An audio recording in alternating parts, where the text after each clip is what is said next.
Povo de Deus, boa noite, muita paz, muita graça de Deus. Noite maravilhosa, não? Estamos num bom lugar, aconchegante e com muita expectativa. Já fomos bem aquecidos agora à noite por esses hinos que elevam nossos pensamentos a Deus. Obrigado, irmãos, vocês que cantam de manhã, cantam à noite, alguns ainda escutam 2 vezes a pregação. Você que nos acompanha online, Deus te abençoe também, que nosso tempo seja muito inspirador para todos nós. Sabe, irmãos, hoje nós vamos finalizar o livro de 2 aos Tessalonicenses. Quem tem vindo aí nas últimas semanas, sabe o tema principal desse livro, não sabe? Quem lembra? Quem estava de manhã não vale. Quem lembra do tema de 2 aos Tessalonicenses? Eu acho que a gente vai ter que falar tudo de novo. A segunda vinda de Jesus. Vocês nunca mais deviam esquecer isso. A gente fala e o povo esquece. O que é isso? Agora, parece que virou um jargão você falar a segunda vinda de Jesus, mas não perceber a grandeza dessa promessa. Pode ser que você pense assim, isso é uma ilusão dos cristãos. Alguém talvez pense assim, isso é uma ficção científica. Jesus vai voltar? Que história é essa? Já estamos no ano 2000, ele prometeu lá no início que vai voltar. Sabe? Eu acredito, eu fui arrastado por essa verdade. Eu creio mais no bibliômetro do que no achômetro. Não me importa se as pessoas não acreditam ou não. Eu creio, sabe por quê? Uma das razões, no Antigo Testamento fala que ele vai chegar. Todo o Antigo Testamento, em resumo, ele vai chegar. O Novo Testamento fala, ele já veio e vai voltar. É a esperança da igreja. É o retorno de Jesus. Parece algo tão surreal, mas mais cedo ou mais tarde, esse maior evento de todos os tempos vai acontecer. Até porque nós vivemos um enredo na história, e qualquer livro de literatura, se você já leu uma história, um romance, tudo tem uma complicação, um enredo, uma história, e depois que complica, é que está chegando o final. O final feliz. Eu gosto de filme com final feliz. Tem gente que gosta, mas eu prefiro um final feliz. Até porque a nossa história acena para nós que haverá um final feliz. Jesus vai vir, vai inaugurar um novo céu, uma nova terra, e vai se cumprir tudo que Deus prometeu, que aquilo que os olhos não viram, aquilo que os ouvidos não ouviram, são as preciosidades que Deus tem preparado para aqueles que o amam. Eu estou dessa. Você está também? Então, o assunto de hoje é empolgante.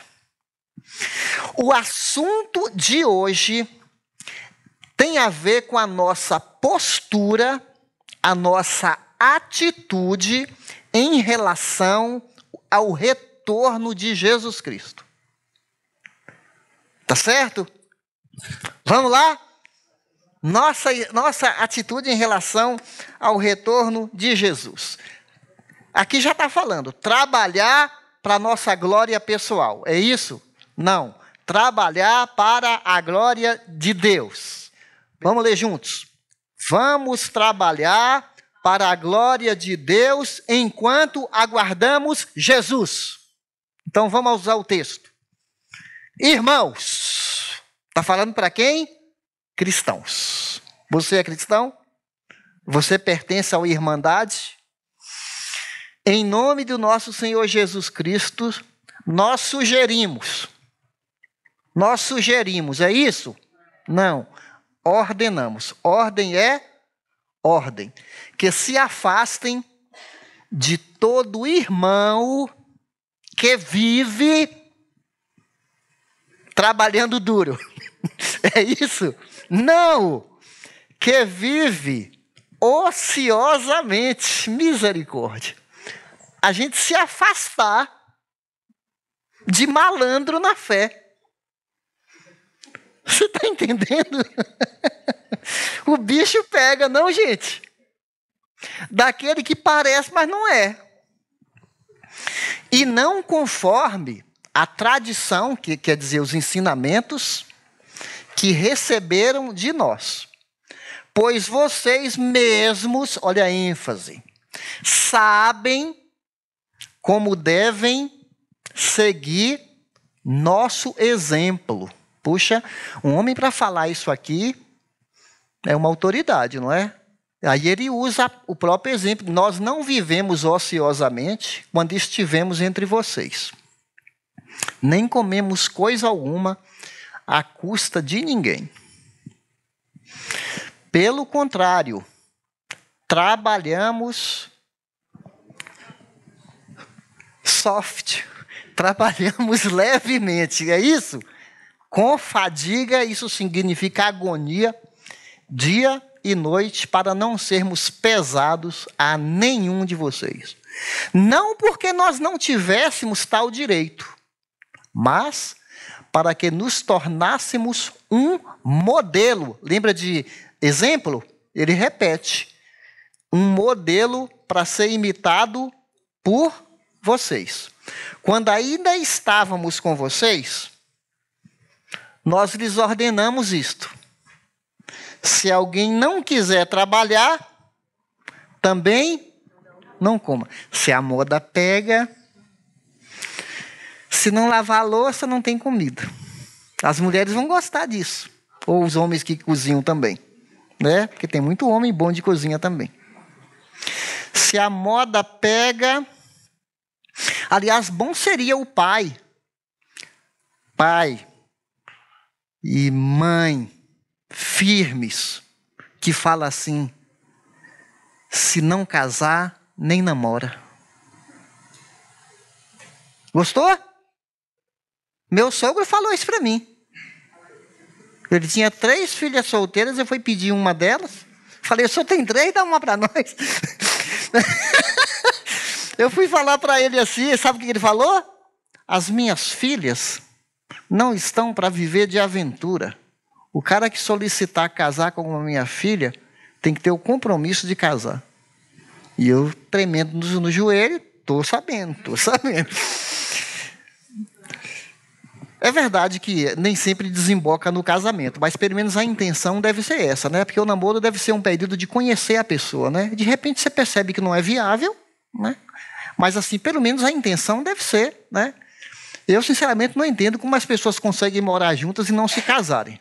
Se alguém souber como é que elas... Mas isso aí é uma outra história. Mas vamos ao nosso assunto aqui, gente. Vocês estão me fazendo mudar de assunto, vamos ao nosso assunto. Ó, o texto nos ensina viver do trabalho fiel, um trabalho responsável, para a glória do homem. Não, para a glória de Deus. Então está aqui esse texto que nós já lemos. Olhe para o exemplo. Quero destacar esse ponto que nós já lemos. Olhe para o exemplo. Ele já citou o exemplo dele, e na primeira carta aos Tessalonicenses, ele já tinha falado, não precisa nem se procurar, a menos que você queira, 1 Tessalonicenses 2, 7 e 9, ele retoma esse exemplo, que ele fala assim, ó, você sabe que são duas cartas, né, primeira e segunda. Na primeira, ele diz assim, ó, 2, 7 e 9. Olha,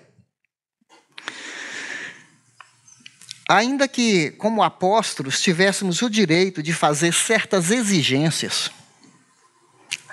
agimos como você, como ama quer dizer mãe, né? Ou fomos como mãe que alimenta os filhos e deles cuida. Nós o amamos tanto que nós compartilhamos não só o evangelho, mas nossa vida. Olha que homem comprometido com o ensino. Ele não ensinou só informação, ele ensinou com o exemplo.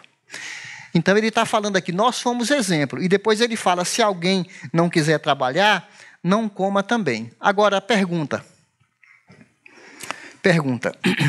Por que ele não aceitou que aquela igreja o sustentasse? Porque ele falou o quê? Eu trabalhei noite e dia, arduamente, para que não fosse pesado para vocês. Por que será que ele não aceitou? Se você é um estudioso da Bíblia, e você for ler como é que surgiu essa igreja na cidade de Tessalônica, que ficava na Macedônia da época, sabe quanto tempo ele demorou para começar essa igreja? 3 semanas.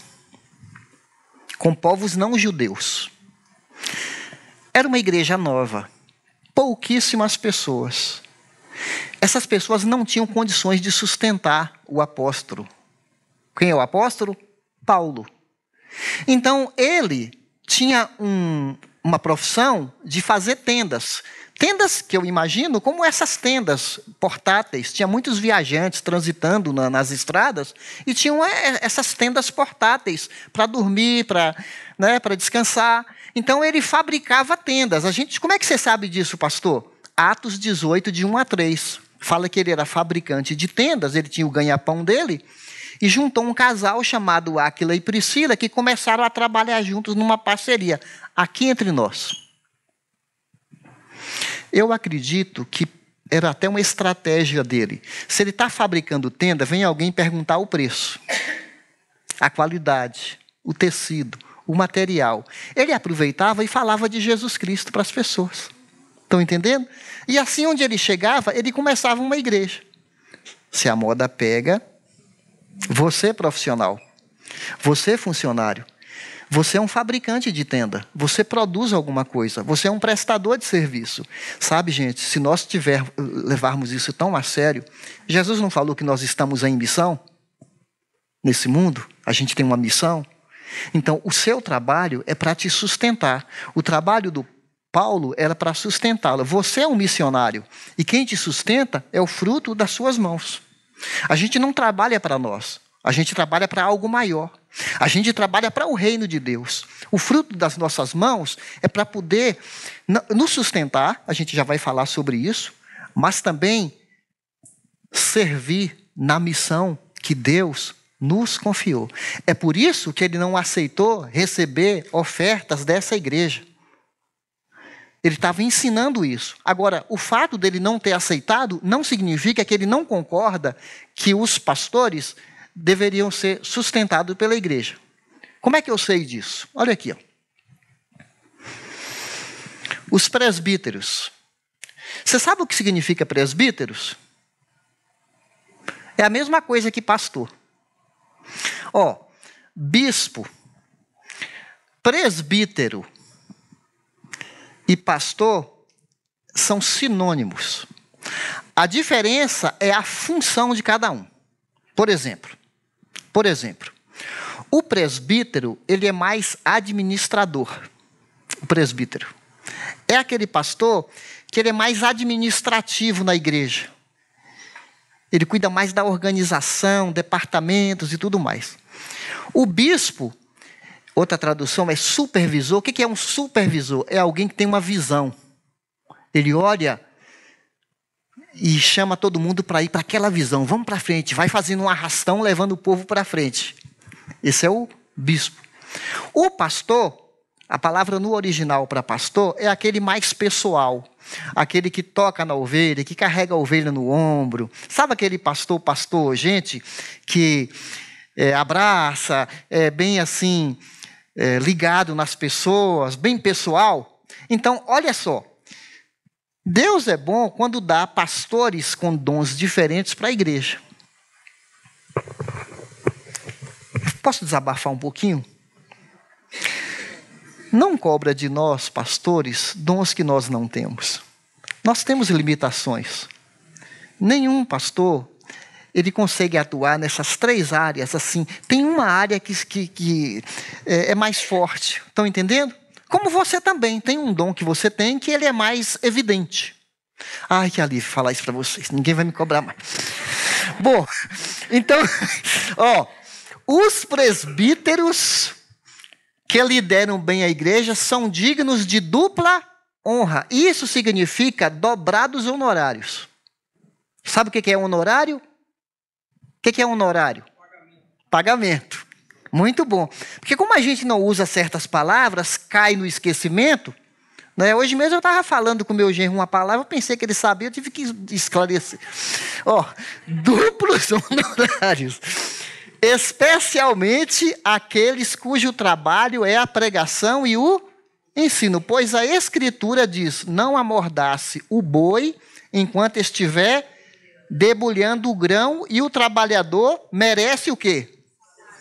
Ele está falando do presbítero, que é digno de dobrados honorários, de ter um bom sustento, que um pastor não pode ter uma preocupação financeira.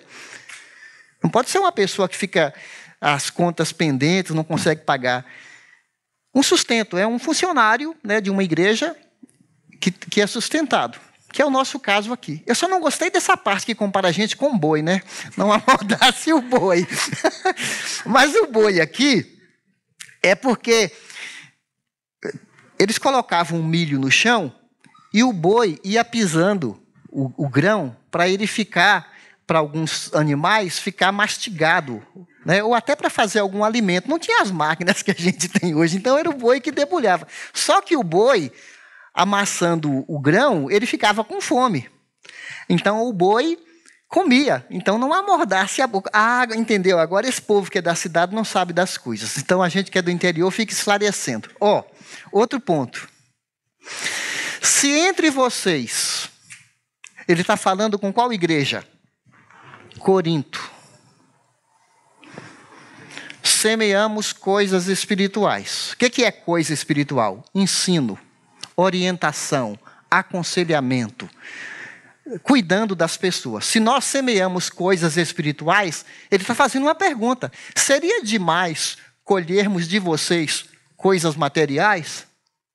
Se eu estou cuidando de vocês, ensinando, pastoreando, não é justo que eu receba o meu sustento, no caso do pastor, tempo integral. Tá certo? Porque tem pastor que continua fabricando tenda, amém. Mas quando a igreja é grande e consegue sustentar um pastor, melhor para a igreja que tenha pastores, no plural, sustentados pela igreja. Até porque o raciocínio dele é lógico. Antes desse texto aqui, ele fala assim, um soldado quando vai à guerra, está comigo? Olha o raciocínio lógico. Um soldado quando vai à guerra, ele se autossustenta? Quem é que sustenta um soldado do exército? É o governo que vai ali na retaguarda, não é? Então, agora ele usa a figura de um pastor. Aliás, lá, antes desse texto aqui. Se um pastor cuida de ovelha, essa ovelha que berra, não é justo que ele vive da lã da ovelha? Então, o raciocínio dele é lógico. Aí ele chega agora, é porque o texto é muito comprido, tá? Mas você pode conferir em 1 Coríntios 9. Vocês não sabem que aqueles que trabalham no templo alimentam-se das coisas do templo? E que os que servem diante do altar participam do que é oferecido no altar? Ele está lembrando do Antigo Testamento. Os sacerdotes, os levitas, eram sustentados pelo povo. Então ele pega esse raciocínio. Da mesma forma, o Senhor ordenou aqueles que pregam o evangelho, no caso que vivem integralmente do evangelho, que vivam do evangelho. Está esclarecido por que ele não aceitou sustento lá? a igreja não tinha condição. Mas sabe que ele aceitou em outros momentos? Se você ler Filipenses, ele agradece aos filipenses que ajudavam no sustento dele. Se você ler 1 Coríntios, tem uma passagem que ele fala assim: outras igrejas me sustentaram para que eu implantasse essa igreja aí. Gente, esse é um assunto maduro, tá? Se nossa igreja entrar em crise e todo mundo ficar desempregado, nada impede que nós, pastores, arranjemos uma ocupação para fazer. Tá certo? A gente tem que estar preparado para isso. A vida tem altos e baixos, não é? Se amanhã ou depois a igreja não puder nos sustentar, o que não pode é pastor abusar, ser explorador, ser ganancioso e servir com outras motivações. Isso aí está fora de cogitação. Aliás, Hernandes Dias Lopes acertou. Hoje, muitos pregadores transformam a igreja numa empresa particular. O evangelho num produto. O púlpito é o lugar de fala, tá? O púlpito num balcão. O templo numa praça de negócios, e usam os crentes como consumidores. Que Deus nos livre desse espírito de ganância, de falsos mestres e de abusadores, né, que exploram, que não são pastores, né? É outro nome que se chama mercenários, não é verdade? Meus queridos, falando de trabalho, quem não quiser trabalhar, que não coma. Você sabia que todo trabalho honesto é digno? Pode ser qualquer emprego, se é honesto, ele é digno. Olha, gente, antes de conhecer a fé, nós éramos desorientados. O evangelho nos direciona, nos dá direção. E depois a gente é redirecionado. Isso é muito importante, porque Efésios 4:28 fala assim: aquele que furtava, continue furtando? Depois que você conhece a fé, que os olhos do seu coração são iluminados, você não vai subtrair, não vai tirar nada de ninguém. Nós vamos trabalhar para somar. Antes, alguns de nós, ou todos nós, até queríamos levar vantagem das pessoas. Aquele que furtava. Eu não furto. Olha, pegar uma caneta do ambiente de trabalho sem permissão é um furto. Aquele que nunca pegou algo, que atire a primeira pedra.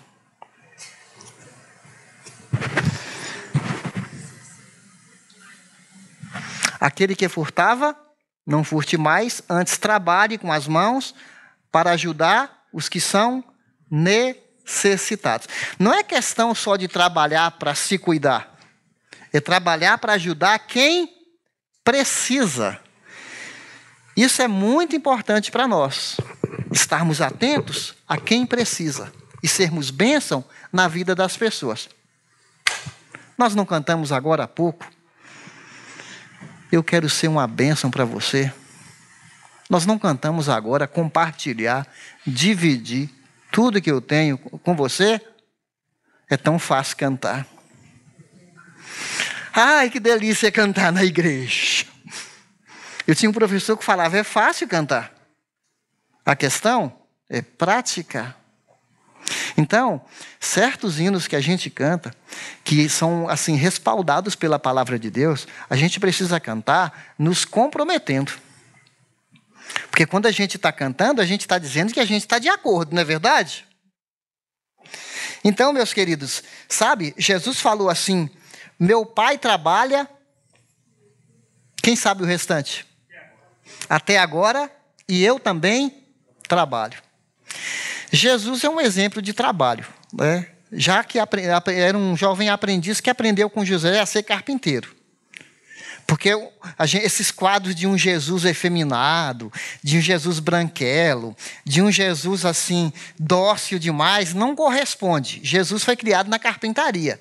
Devia ter os braços fortes. Como é que eu sei disso, pastor? Para ele pegar um chicote, entrar no templo em Jerusalém, empurrar as mesas e expulsar os vendedores com autoridade, ninguém topar Jesus, era macho. Como diz o nordestino, né? E perguntaram, quem você pensa que é? Aqui é a casa do meu pai, dá licença? Ninguém falou nada, né? Começaram a tramar a morte dele a partir de então.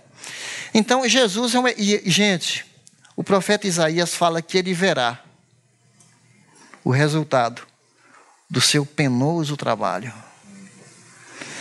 Qual é o resultado do penoso trabalho de Jesus? Nós. E milhões de cristãos que entenderam que o trabalho, o sacrifício de Jesus na cruz foi para salvar você. Porque Ele te ama. Ele não mediu esforços. Ele deu sangue. Ele deu a vida. Ele foi um presente de Deus. Ele falou, a igreja é minha. Eu comprei com o meu sangue. A igreja não pertence a homem nenhum. Tem homens aí projetando em cima de denominação, em cima de religião, destacando sua pessoa, ministério fulano de tal. A igreja verdadeira de Jesus só tem um cabeça, só tem um dono. Seu nome é Jesus Cristo. Eu edificarei minha igreja. Tem uma igreja verdadeira crescendo no meio das igrejas fakes. Você sabia disso? Então Jesus é o nosso exemplo. Eu pensei num pensamento assim: trabalhar para si mesmo pode cansar. Trabalhar para os outros pode desgastar. Mas trabalhar para o Senhor, suas forças vão se renovar. Está entendendo? Porque você trabalha para Deus. Colossenses 3:21. Tudo o que fizerem, façam de coração. Não para os homens, faça para Deus. Quando você caprichar, você fala assim, eu estou caprichando para Deus. Eu estou trabalhando nisso aqui, procurando dar o meu melhor, porque eu estou servindo a Deus. E no fazer para Deus, você vai ser recompensado sem esperar recompensa. Serás recompensado porque você está dando o seu melhor. E quem dá o seu melhor naquilo que se entrega para fazer para Deus, meus irmãos, é inevitável a colheita. Porque Deus é bondoso. Não é? Será que nosso exemplo de trabalho faz diferença? Será que nós trabalhamos para a volta de Jesus? Sabe, esses irmãos aqui, eles viveram um momento de expectativa super exagerada. Foi um erro doutrinário. Alguém falou para ele... Desculpa. A primeira carta, falaram assim, Jesus já veio e a gente ficou. Aí ficaram tristes. Aí Paulo escreve a primeira carta assim, irmãos, não é assim. Primeiro os mortos vão ressuscitar, depois nós que ficarmos vivos seremos transformados e encontraremos com o Senhor nos céus. Aí veio alguém lá e espalhou um outro boato. Que Jesus estava chegando a qualquer minuto e que não precisava trabalhar mais. Então, a expectativa da volta de Jesus foi lá para cima. Então ele vai chegar daqui 1 hora? Daqui 6 horas? Amanhã cedo? Depois da manhã? Quer saber? Eu vou só esperar ele voltar. Para que trabalhar? Para ficar aí? Ficar cansado? Eu vou esperar Jesus. Aí assim, contagiou, ninguém queria trabalhar mais. O trabalho ficou aqui embaixo. Sabe, gente, o problema é que os dias foram passando e eles viram que tem uns irmãos de coração mole na igreja, uns irmãos mais abastados. Aí encostaram nos irmãos e ficaram pesados. Ficaram vivendo, comendo na casa de um, na casa de outro. E aí foi aquele negócio, aqueles irmãos que estavam trabalhando, tinham que sustentar os irmãos que nosso negócio é só a volta de Jesus. Você acredita que isso acontece nos dias de hoje? Quando eu vim para essa igreja aqui, nos anos 90, eu evangelizei um rapaz em Diadema, só que ele não fez uma decisão comigo. Depois que eu vim para cá, ele creu em Jesus e estava frequentando a igreja que eu frequentei. Aí ele ligou para mim um dia e falou, Edgar, é o seguinte, primeiro ele contou a notícia que agora ele conheceu Jesus, né? Ele estava muito entusiasmado com Jesus e falou, eu não quero nada desse mundo. Meu trabalho agora é evangelizar. E eu sabia que a mãe dele o sustentava, que ele estava desempregado, né? Mas fazia tempo que ele estava desempregado. Aí Eu falei, e aí, rapaz, como é que você está? O que você está fazendo? Ah, Edgar, meu negócio é só Jesus agora. Eu estou esperando Jesus voltar. E eu fico ali na boca dos velórios, aqui no cemitério em Diadema, e vai entrando no caixão de defunto, eu vejo quem é a família, chego lá e entrego o folheto e falo de Jesus, e entra um caixão, entra outro, e entra uma família, e eu estou ali. Aí eu falei, mas você não está trabalhando? Não, não, meu negócio agora é só falar de Jesus. Aí eu li esse texto para ele, de Tessalonicenses. Aí ele ficou mudo no telefone, que falei assim, não andeis de maneira desordenada, né? Quem não quiser trabalhar não coma. Aí ele ficou mudo no telefone. Eu falei, alô, tem alguém aí? Aí ele entendeu o recado. Você vê que as coisas se repetem, né? Será que tem gente andando de maneira ociosa nas igrejas? Será que tem gente que não faz absolutamente nada assim para o reino de Deus? Porque, sabe, irmão, tem gente que vive de igreja em igreja, não firme em nenhuma, não cria raiz em lugar nenhum, vive ocioso, não está nem aí. E nem é pela volta de Jesus, não, sabe? Não é pela volta de Jesus. Porque esses caras ainda aguardavam a volta de Jesus. Mas tem pessoas que estão ociosas, não tem compromisso com nada, sabe? Vive igual beija-flor, beijando em flores e flores, mas não é como a abelha.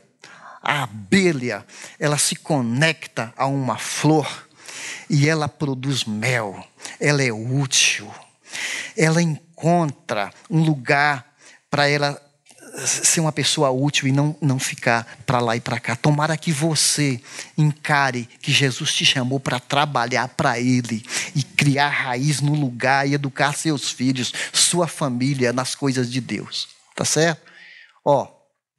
Ouvimos que alguns de vocês estão ansiosos. É isso? Também, né? Mas ociosos. Não trabalham, mas andam se intrometendo. Agora piorou. Andam se intrometendo. Quer dizer, já é um problema não trabalhar. Concorda comigo? Aí, a vida sedentária, ela traz outros efeitos colaterais. Quem não quer trabalhar, além dele ter o risco de ficar obeso por causa da falta, prejudica a corrente sanguínea, uma série de fatores, não é? E agora, intrometendo na vida alheia. Aí você fala assim, o que é isso, pastor? A gente está aqui no século 21. Agora, vem cá, aqui entre nós. Às vezes nós estamos no Instagram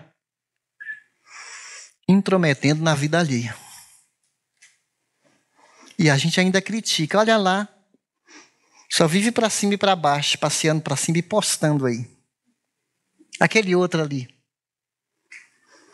É pobre e está dando uma de rico. Né? Pior do que eu, aquele ali. A gente não fica intrometendo na vida dos outros e dando opinião, e a gente opina sobre tudo. E você vê essa questão de... Quando eu vejo alguns comentários na internet, eu falo assim, meu Deus do céu, todo mundo sabe. Gente, nós somos muito limitados para fazer juízo sobre situações e fatos que a gente não pesquisa. Sabe, aí a gente vive uma cultura da inutilidade, da superficialidade, da frivolidade.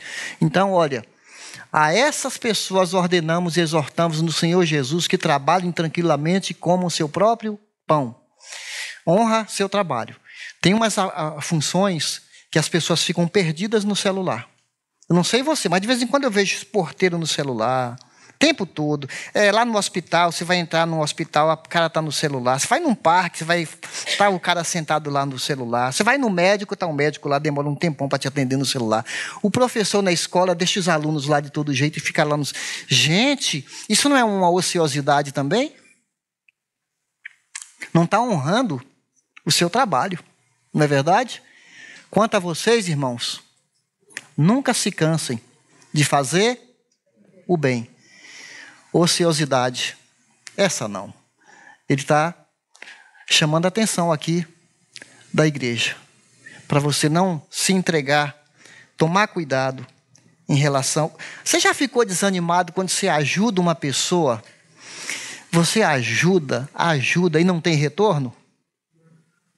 A pessoa usa de malandragem? Aí você fala assim, quer saber? Não ajudo mais ninguém. Uma vez eu vi porque eu moro em casa, não é apartamento, então sempre passa alguém pedindo alguma coisa. Aí passou uma pessoa lá, não foi na minha casa não, foi em outra rua, eu estava andando na hora, aí a pessoa deu um pacote de feijão, e a pessoa, casas depois, pegou o feijão e ficou rasgando assim na parede. Aí você fala assim, caramba, eu não vou ajudar as pessoas não, porque olha o que faz, dá dinheiro e vai comprar drogas, não é? Você quer saber um grande drama que nós temos em São Paulo? Que é uma coisa assim difícil de resolver, é um assunto polêmico, até espinhoso para eu falar aqui, eu posso ser mal interpretado, tá? Eu posso ser mal interpretado. Mas tem gente que está na rua por sem vergonhice. Eu não estou dizendo que são todos, tá, gente?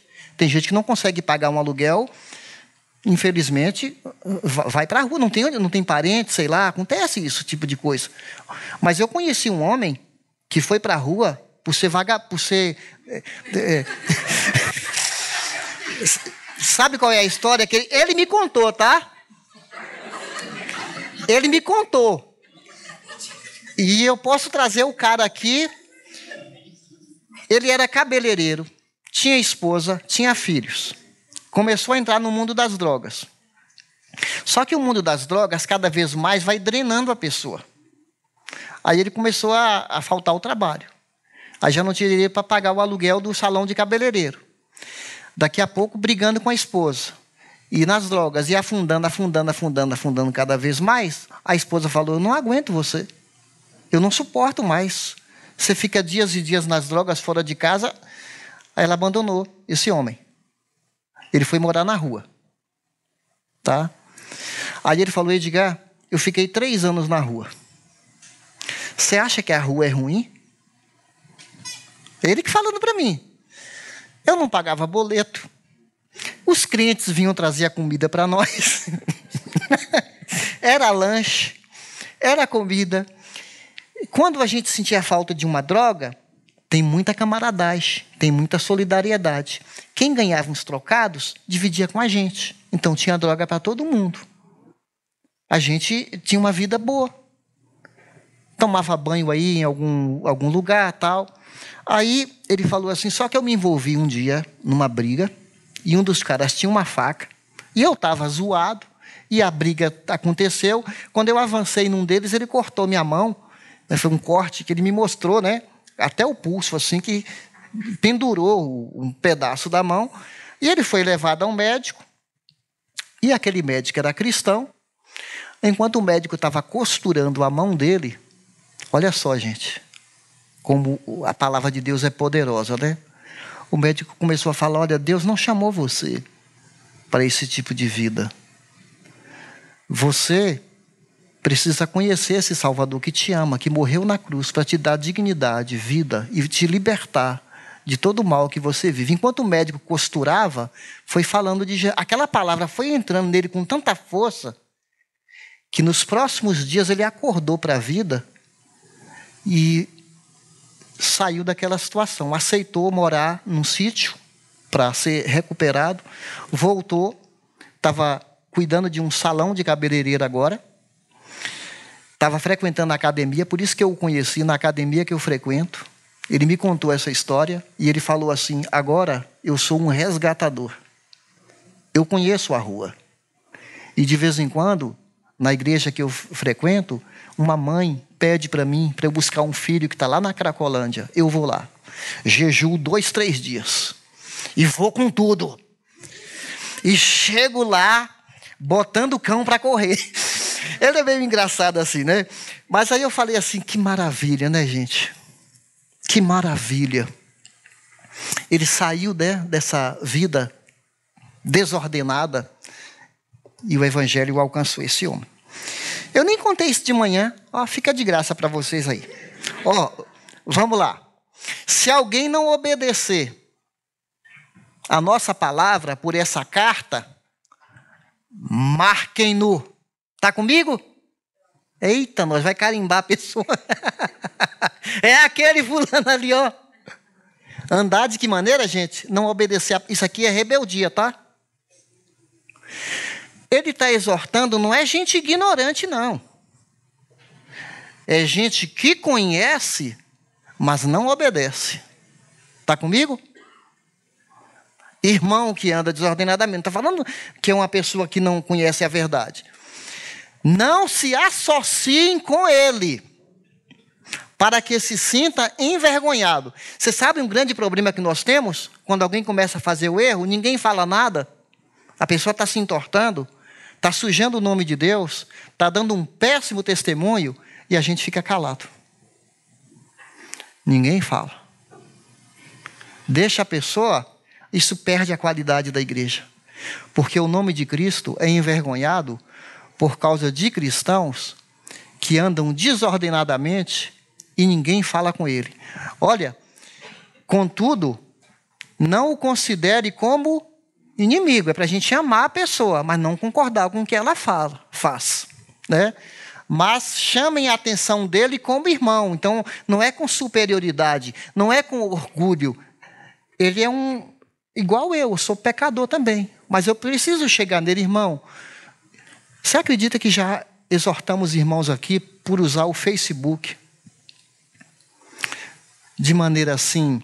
Foi na época da política lá que estava pegando fogo, né? Aquelas brigas.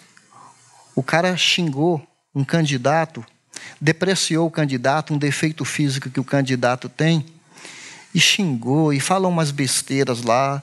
Aí eu chamei esse irmão, porque eu vi, tá? Se você vê... Para com esse negócio, vou contar para o pastor. Banca o negócio?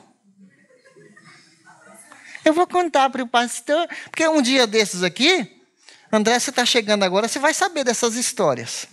Não quero saber, não. Nem eu quero saber. Nem eu quero saber. Aí falou assim, ó, pastor, tem umas meninas da sua igreja que estão andando de carro, bebendo uísque, conhaque, e são tudo da sua igreja.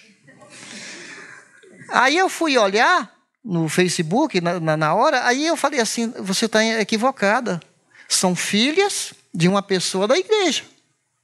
Mas não é da nossa... Mas olha como as pessoas associam. É da sua igreja. Agora, gente, se você vê alguma coisa, você tem a obrigação de abordar a pessoa, porque você que viu. Não seja fofoqueiro, ficar chamando para o pastor. Isso aqui eleva a qualidade da igreja. Se a gente cuidar, não é intrometer não, tá? A gente não fica pesquisando a vida dos outros no Facebook.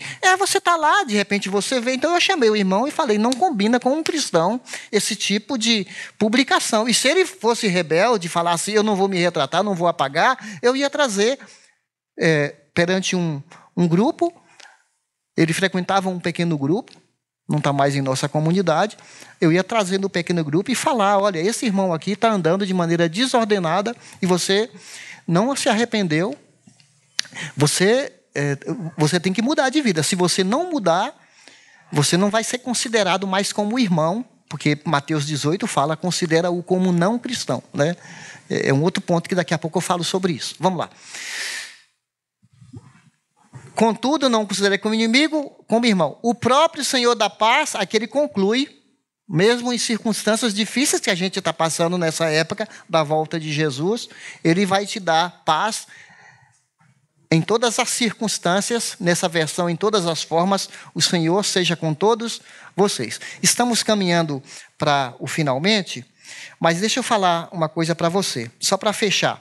Tem gente que realmente é necessitado. Tem gente que abusa, como é o caso deles aqui. Então, tem pessoas aqui na nossa igreja que de vez em quando passam um perigo, uma situação difícil, fica desempregado,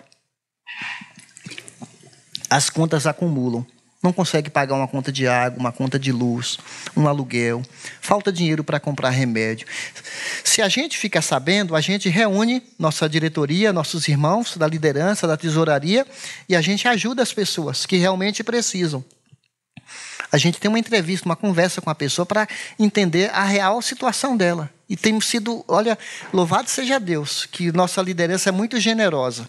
Não é? A gente não adivinha, se a pessoa não falar, não é verdade? A gente só tem que tomar cuidado para que a pessoa entenda que ela não pode abusar da boa vontade daqueles que ajudam, tá? Então não deixa de fazer o bem. Nós estamos aqui para fazer o bem.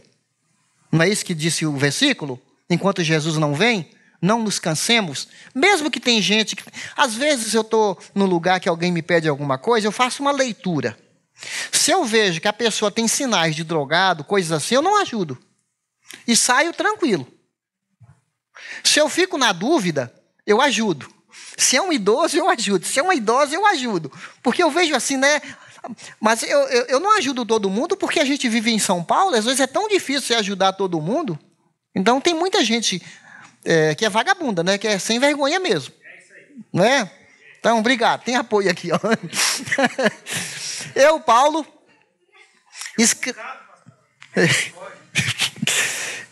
escrevo essa saudação do próprio punho, a qual é um sinal em todas as minhas cartas. É dessa forma que eu escrevo. A graça do Senhor Jesus seja com vocês. Por último, ordem na casa, por favor.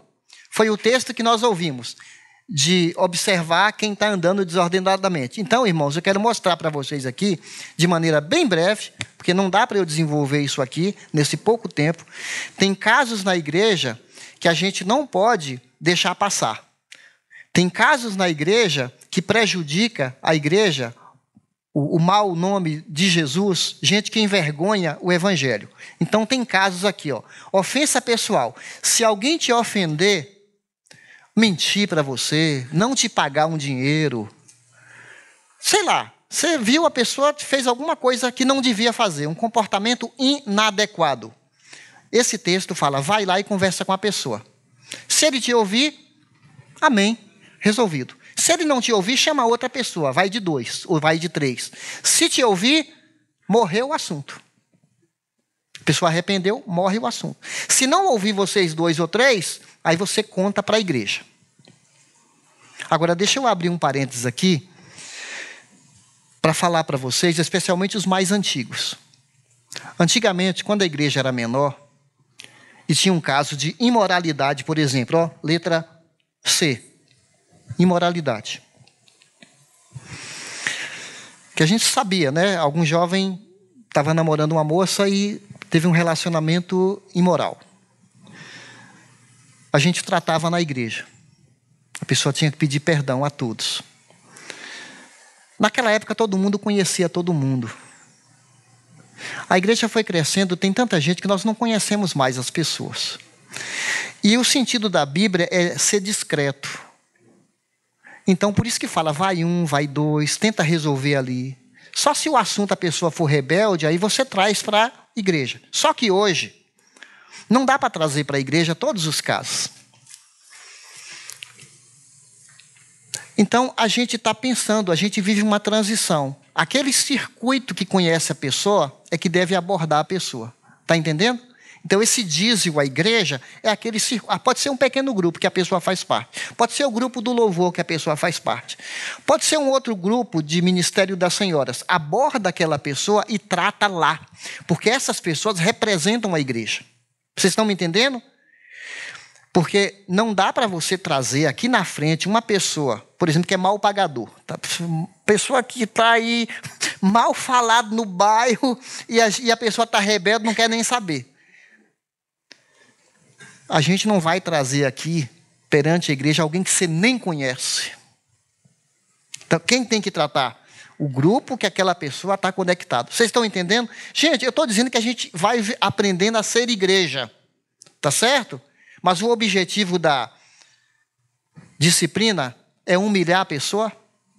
É escancarar a pessoa? Qual é o objetivo da disciplina? É restaurar a pessoa. Porque soldado ferido a gente não tem que fuzilar, a gente tem que tratar. A menos, está comigo? A menos que a pessoa fala, eu não quero saber. Eu estou vivendo com a madrasta estou vivendo com a minha madrasta e estou pouco me lixando com a igreja. Ah, é? Sabe o que o apóstolo Paulo falou? O cara falou que estava vivendo com a madrasta dele. lá em Corinto, vivendo imoral, o que Paulo falou?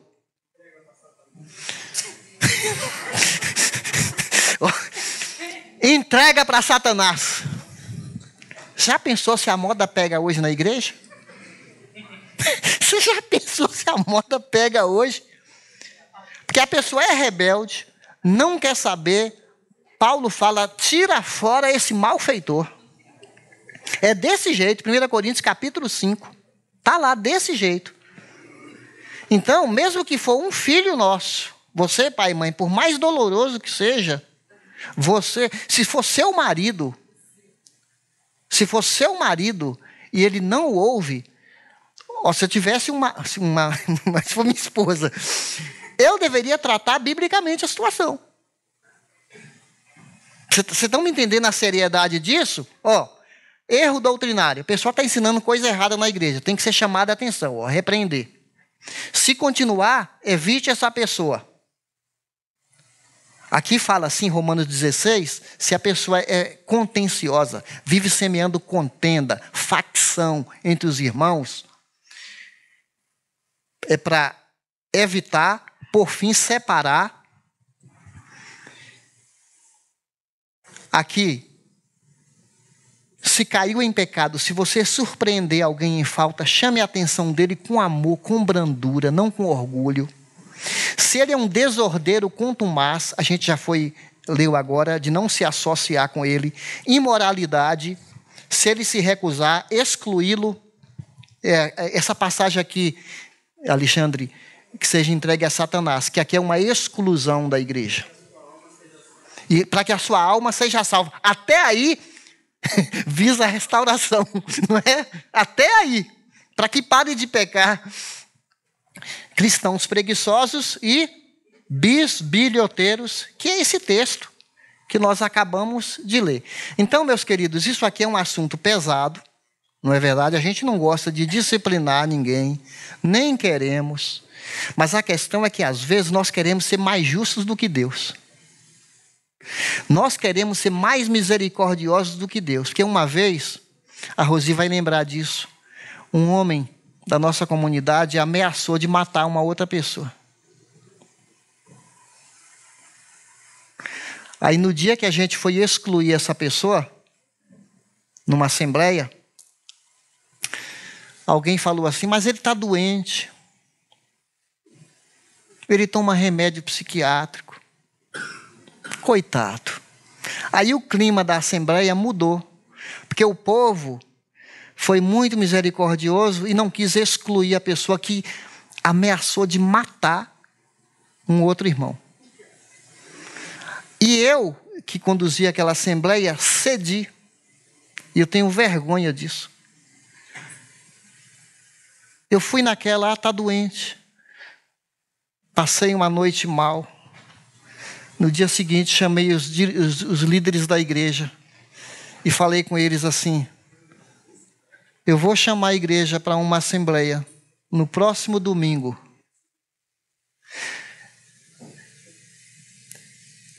Que seja a última coisa que eu faça nessa igreja. Pode me mandar embora. Que seja a última coisa que eu fizer aqui. Pode me mandar embora. Porque a Bíblia não pergunta se está doente, se não está doente. Ele ameaçou de matar uma pessoa. A Bíblia não está entrando nisso. Ele vai ter que ser disciplinado pela igreja. Aí reuni a igreja, convoquei. Quando chegou no domingo seguinte, a pessoa veio. Quando eu ia falar, que essa pessoa vai ser excluída, não ia ter nem papo. Ela chegou aqui na frente. Irmãos, me perdoa, me perdoa, me perdoa. Não me exclua, não me exclua. Eu estou completamente arrependido. Lembra disso, Rosi? Não sei se você estava naquela época. Mas isso que aconteceu. Então é isso, meus queridos. Que nós vimos até agora. Olhe o exemplo. Ociosidade. Essa não. Ordem na casa. Enquanto Jesus não vem. Trabalhe com diligência. Evite a ociosidade. Persevere no bem. e dependa da paz de Cristo em todo o tempo. Querido, você ama a igreja? Vai ter momentos difíceis na igreja. Mas o Senhor da paz é o dono da igreja. E Ele nos dá uma paz que não depende das coisas estarem boas ou estarem ruins. Talvez na sua casa você tenha circunstâncias difíceis. Talvez tem pessoas que você queria tanto que o coração dela fosse mudado, mas não desista de orar. Não se canse de fazer o bem. Continue orando. Persevere. Havemos de colher. Gálatas 6:9. Não nos cansemos de fazer o bem, porque nós vamos colher. Amém? Vamos perseverar enquanto Ele não vem. Vamos aguardar dando o nosso melhor.